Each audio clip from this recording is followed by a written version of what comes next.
press.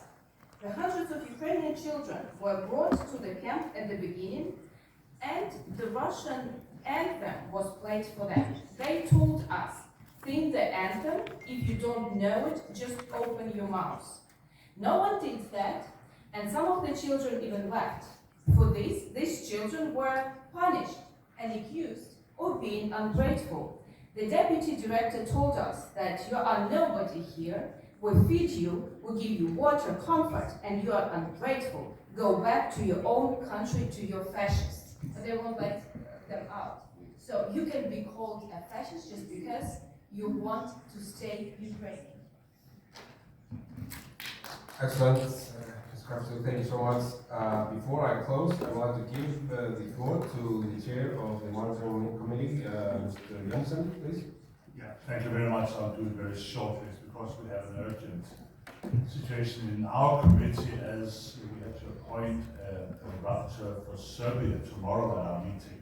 But the candidate, or one of the candidates, I don't know whether there's another, have to declare his not conflict of interest. And could I ask if anybody in the monitoring committee has anything against that he's doing this now, so that we have the choice to do it tomorrow? Because then, otherwise I'll give the floor to Mr. Lapp. Me? Yes, please. Hello. We represent the Chechen National Liberation Movement United Force.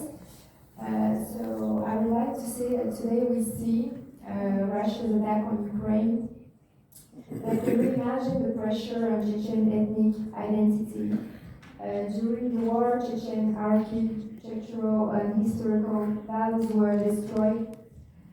This problem is not only ignored by the international community, but is not even recognized as Russian crimes. In 2010, UNESCO included the Chechen language in the list of endangered languages. So I hope this issue will attract the attention of the international community. Thank you. Excellent, thank you very much. And now I'll give the floor to the rapporteur, Ms. Carter, for her closing remarks. Thank you. So my name is Suleymanova, and I'm part of the Chechen Movement United Force. I want to share with you a similar issue. Even after 20 years in Europe, Chechens remain one of the most unprotected ethnic minorities.